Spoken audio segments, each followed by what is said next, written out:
제가 이제 이재명과 이제 투쟁을 하다 보니까 이것도 남의 일이 아니더라는 거예요. 이게 제가 이제 팔라고 해서 판 게 아니라 뭐 이렇게 쫙 건드리면 뭐가 막 줄줄이 딸려 나와요. 그러니까 이제 어떤 식이냐면 이 성남이라는 곳이 이재명이 성남시장이 될 적에 김미화하고 야권 연대를 했어요. 통진당 김미화하고. 그래서 성남의 모든 이권의 반을 경기 동부연합 통진당하고 나누는 공동 정부로 수립을 한 거예요. 그러니까 성남이라고 하는 곳의 실정을 이제 조금 알게 되실 거예요. 그리고 지금 차이나타운에 대해서도 얘기를 했는데 그 박근혜 탄핵의 주범이고 통진당 부속단체인 진보연대의 수장이 이 모든 거를 하고 이제 그러니까 이재명의 권한으로 시립병원 이사로 꽂아줬어요. 이 박서군이 누구냐면은 통진당 부속단체인 진보연대 수장이자 박근혜 퇴진본부의 주동자이고 민원연 대표이고 여기에 이제 가장 여기에서도 좀 관심을 가질 만한 사안인 외국인 이주 노동자 인권 모임의 실행위원장이에요. 모든 거를 가지고 있다라고 생각을 해보시면 돼요. 통진당과 이재명이 불법 체류 외국인 다문화에 집착하는 이유가 여기에 있다 이렇게 생각을 하시면 돼요. 이 모든 노선이 친중, 친북 이런 키워드인데 알다 보면은요 이게 굉장히 좌파가 있는 모든 도시들이 이 차이나타운이 많이 번성을 해요. 성남도 마찬가지예요. 이재명이 성남시장이 되고 나서 이 차이나타운 말도 못해요. 거기에서 벌어지는 일들이 어떤 거냐면 불법 체류자가 많으니까 일단 뭐 범죄가 많죠. 일단 범죄 우범 지역인 거예요. 그리고 이 차이나타운이 들어오면 저희 회원들이 차이나타운에도 있기 때문에 이 실정을 저는 차이나타운 속에서 전부 다 보고 이제 겪은 사람이에요. 차이나타운이 하나가 오게 되면 상권이 초토화가 돼요. 왜 초토화가 되냐면 일단 모든 물건들이 뭐라고 그러죠? 중국에서 와요. 식자재고 뭐고 다. 돈의 흐름이 어떻게 되냐면 여기는 자기네 거 가지고 와서 자기네 거 장사해서 자기네 중국으로 가는 그런 거예요. 그리고 또 오게 되면 상권의 권리금이 엄청나게 비싸져요. 그러면서 다 잠식을 해가요. 차이나타운 있는 데서는 한국인들이 다 쫓겨나는 거예요. 그리고 주변 집값 뭐 이런 거 다 폭등시키고. 근데 이게 이재명이 성남시장이 되고 나서 이게 굉장히 많이 불법으로 많이 늘어났어요. 성남 차이나타운은 잘 모를 거예요. 인천 차이나타운이나 뭐 영등포 차이나타운은 알아도 대림동 그런 데는 알아도 성남도 그렇게 발전을 하고 있다라는 거는 잘 모르실 거예요 아마. 그런 맥락을 보면은 이 정부가 지금 하고 있는 일들이 제가 이제 이렇게 시민단체를 많이 이렇게 돌아다녀 보면은 각자 자기 일에 몰두해 있어요. 뭐 이렇게 차이나타운 공자학원 하시는 분은 공자학원, 또 뭐 이렇게 부정선거 하시는 분은 부정선거 뭐 이게 다 하는데 제가 이거를 다 겪고 보니까 이 모든 몸통은 이재명이더라 이건 거예요. 이 박근혜 퇴진의 그 돈줄, 자금도 저는 이재명이라고 봐요. 경기 동부연합 세력이 공동 정부를 수립을 해가지고 각종 이권, 청소 영역 나눔이라든지 이런 걸 하면서 경기 동부연합의 세력을 많이 확산을 시켰죠. 그리고 그 퇴진본부의 본부장인 그 박서군이가 이거를 주도를 했고, 그리고 시립병원에 이사로 꽂아줬고, 그리고 이때 모든 것들을 이게 제가 이제 이런 거를 다 보다 보면 결국은 이 모든 거는 돈 싸움이잖아요. 이 우파에는 별로 돈이 없어요. 왜 그러냐면 자기 주머니에서 내놓기 때문에 한계가 있어요. 사무실도 다 요 정도야. 이 정도도 괜찮은 거예요. 큰 거예요. 좌파는 자기 돈 안 써요. 단 한 푼도. 다 남의 돈이에요. 나라 돈이 내 돈인 거예요. 네 돈도 내 돈인 거고. 남의 땅도 내 땅인 거예요. 저는 이거를 이재명 성남시장 쪽에 내가 이제 겪고 본 거잖아요. 그리고 저를 고소한 내용 중에 대장동 관련 일공단도 있어요. 그것도 맥락으로 따져서 보면은 남의 땅 사유지 싼값에 갈취해서 대체 부지도 안 주고 쫓아내서 200~300의 땅값 쳐가지고 3천만 원에 분양을 한 단지 7명을 위한 그런 엄청난 조단인 거예요. 근데 이게 왜 이렇게까지 언론에 안 나왔냐면 민원연의 대표가 지금 박서군이에요. 모든 거는 경기 동부연합하고 다 관련이 돼 있다. 이렇게 생각을 하시면 돼요. 이 자금줄, 모든 것들. 지금 뭐 택배노조. 택배노조의 수장도 마찬가지로 경기 동부연합 세력이에요. 그리고 민노총의 수장 양경수도 이석기 라인이고. 그러니까 이거를 이해하지를 못하면 이 성남에 이제 조그만한 일개 지자체장이라고 너무 관심들을 안 가지시는 거예요. 근데 이 성남에서 무엇이 벌어졌는지, 뭐가 어떻게 해가지고 이재명이 성남시장이 되고 지금까지 이렇게 컸는지는 잘 몰라요, 사람들이. 얘는 대권을 위해 가지고 내가 볼 적에는 경기 동부연합의 바지사장이라고 봐요. 그거를 세워놓고서 각종 이권들은 이제 뒤에서 챙기는 세력이 다 있겠죠, 그거를.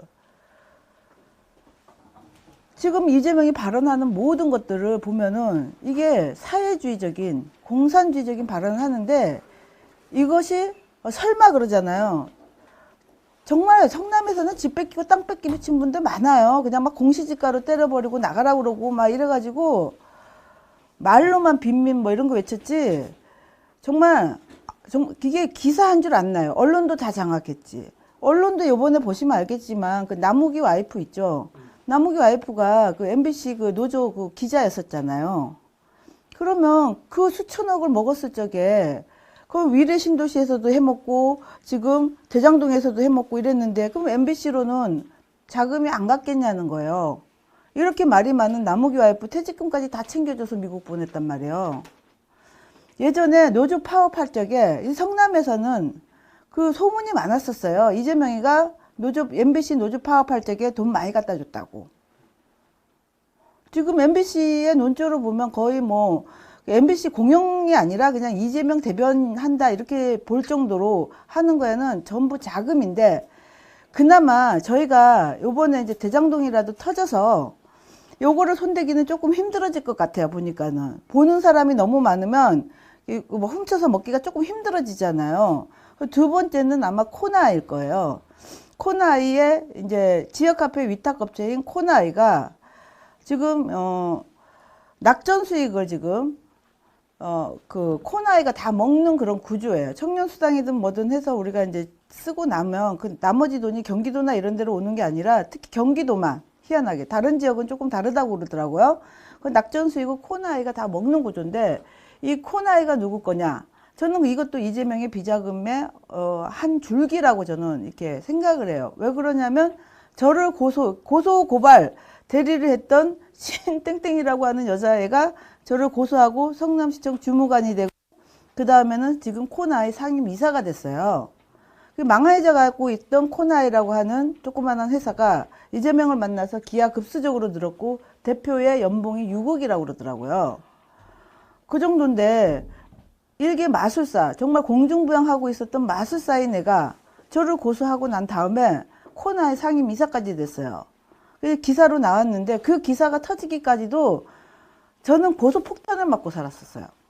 지금이야 이제 대권 후보니까 중앙 매체에서도 좀 이렇게 하고 이러는데, 이재명의 정체를 너무 모르다 보니까 기자분들도 저한테 자료를 굉장히 많이 요청을 많이 해요. 심지어 뭐 이렇게 조폭 연루도 있지, 뭐도 있지. 그러니까 조폭 얼굴들 아시는 분들도 없잖아요. 그러니까 이제 이게 이 사람이 조폭이 맞습니까 안 맞습니까 이런 것까지도 심지어 TV조선이나 이런 데서까지 저한테 체크를 해요. 워낙에 고소를 좋아하니까 또. 그러니까 내가 얘기를 했어요. 이게 고소, 실제 사실이어도 사실적시 명예훼손으로도 고소를 해요. 얼마나 사악한지 몰라요. 그래서 제가 이거를 이 대장동 사건이 터지고 막 이랬을 적만 해도 이게 이 정도 큰 금액인 줄은 몰랐었어요. 이게 회계사였었던 고 이재선 씨가 저한테 토스를 하고 이제 돌아가신 거예요. 답변서는 이제 제가 다 이제 맞춰가지고 혼자서 이게 승소를 하기까지 2017년도에 고소를 당하고 한 2019년도에 겨우 이겼는데, 이게 회계사분이 얘기를 하시기를 제가 떠든 그 시기가 마침 화천대유에서 그 수익이 나서 3천억부터 배당이 받으려고 하는 그 시기에 제가 떠들었다고 그러더라고요. 그 왜 그때부터 배당이 되냐면 그 다음 해가 이재명이 도지사로 나가는 해였었어요. 거기에서 또 뭐가가 이제 쓰고 선거법 위반이나 모든 자금들이 거기에서 다 나서 가지 않았을까 이런 생각을 해요. 그러면 우리가 가장 이제 여기에서 문제점이 뭐냐면 정말 나라 사랑하는 마음이 보수에 계신 분들은 많아요. 근데 어떻게 해야 될지를 몰라요. 왜? 싸워본 적이 없으니까는요. 아니 저도요 정말 빨갱이 있어 이러면 저 진짜 없는 사람인 줄 알았어요. 근데 내가 이걸 해서 보니까 너무나 거대하고 너무나 엮여있고 지금 대법원도 그냥 돈으로 살 수 있는 그런 시대인 거예요. 권순일이가 화천대유에서 튀어나올 줄 누가 알고, 박영수가 거기서 나올 줄 누가 알고, 곽상도가 거기서 나올 줄 누가 알았겠습니까? 곽상도가 야당, 힘없는 야당 의원이 50억이에요. 최하. 그리고 지금 시의원들, 민주당이 그때는 쪽수가 좀 작아가지고 하니까 그거를 회유하려고 새누리당 시의원들 끌고 가면서 2, 30억씩 줬다고 그래요. 그러면 여당, 당대표, 그리고 자기 선거법 없애준 뭐 권순일, 뭐 이런 사람들한테 얼마가 갔는지는 자기가 아무리 뭐 그거 뭐 변호사 뭐 그거 얼마 뭐 2억 줬다 3억 줬다 그게 말이 되냐고요. 30명을 쓰고. 그래서 이런 세대인데 과연 제가 이거를 이재명하고 수년을 투쟁을 하면서 느끼는 게 뭐냐면 많이 알리는 거 외에는 방법이 없다. 제가 그렇게 생각을 한 거예요. 왜? 어차피 얘들은 나라 돈이 자기 돈이에요. 이걸 어떻게 감당할 수 있는 능력이 안 되는 거예요. 세금이 자기네 돈인데 내 호주머니에서 내놔서 요만한 이제 이 사무실이나 이런 거를 가져가지고 하는 우파는 상대를 할 수가 없어요. 조직력, 금액. 그리고 이재명은 내가 이렇게를 겪다 보니까 첫 번째로는 고소고발 공동체예요. 이재명을 위해서 고소고발 해주는 팀들이 있어요. 시민단체, 관변단체도 있고. 고소고발 공동체, 그리고 전과자 공동체들이에요. 그 전과자들을 그렇게 다 쓰니까. 그리고 거긴 조폭 연류도 있죠. 그리고 특혜 채용 공동체, 그리고 쌍욕 공동체. 욕들도 정말 잘해요. 난 정말 놀랄 정도예요. 이런 애들이 이재명만 딱 지지를 해주면 한 자리가 딱 보장이 돼요. 무조건. 6급 팀장이 1급 기관장이 되고. 이러니까 이거를 우리가 어떻게 이기겠냐 이거예요. 제가 그거에 대해서를 몇 년을 고민을 했는데 결론은 그건 거예요. 국민이 깨어나지 않는 한 답이 없다. 이 돈이라는 게 나라 돈 뭐 도둑질에다가 쓰지 않는 이상은 이게 한도가 다 있는 건데 그러면 쟤네 세력을 어떻게 할 것인가. 제가 그 생각을 많이 했는데 국민이 깨어나고 많이 알리고 계몽하는 거 외에는 이제 방법이 없다. 저는 그거를 수년 동안 깨달은 거예요. 사람이 자기네 어떤 목적을 위해서 자기 어떤 꿀단지를 위해서는 사람 하나 납치하고 정신병원에 가둘 수 있고 행정입원이 있다는 것도 사람들이 몰라요. 행정입원이 지자체장의 권한일 뿐더러 특히 또 그것도 있더라고요. 제가 이제 지자체장 권한에 대해서를 이렇게 하다 보니까 그 잡혀 있는 데서는 뭐 신체 뭐죠? 이게 뭐 기부하는 뭐 그런 거를 많이 하게끔 해요. 아주 좋은 것인 것처럼 죽으면 그거 장기 같은 거를 기부하게 하는 거. 내가 그거를 몰랐는데 지자체장 권한 중에 뭐가 있냐면 몰수된 마약 있죠. 몰수된 마약의 폐기 처리 권한도 지자체장이 가지고 있어요. 근데 그게 안 지켜지고 있었던 곳이 이재명 성남시예요. 그럼 몰수된 마약이 폐기를 해야 되는데 그게 제대로 안 지켜지면 그 마약이 어디로 갖고 있겠어요? 아니 막말로 어떻게 보면 자기 친한테 나눠줄 수도 있는 거잖아요. 그리고 행렬병자나 이런 사람들 이제 그 행정입원도 가능하지만 죽잖아요. 이 장기 처리 권한이 지자체장이 있더라는 거예요. 이게 얼마나 무서운 일이에요. 나는 일개 지자체장이 그렇게 막당 권한이 있는 줄은 처음 알았어요. 그러니까 이런 괴물, 진짜 이런 몬스터를 키울 수 있는 권한이 이 지자체가 탄생하면서 너무 비대해진 거예요. 내가 너무 놀랄 정도인 거예요. 근데 이 정도를 모르겠어요. 여기 계신 분들은 이제 뭐 다 알고 계시겠지만 이 사안이 만만치가 않고 정가 사범이 대통령 후보까지가 될 적에는 우리가 생각할 때 왜 저런 놈이 되지 그러는데 얼마나 많이 뿌렸겠어요. 이재명 그릇까지. 야, 내 돈 안 먹은 놈 나와봐. 이재명이 당당하잖아요. 나는 안 먹었어. 그럼 누군가 다른 사람한테 뭐 퍼줬다는 소리 아니겠어요? 그 많은 조 단위의 돈을 나는 안 먹고 그래 니네들 다 먹었잖아. 뭐 이런 거 아니겠어요. 나 건들기만 해봐. 뭐 이런 거 같아요 보니까.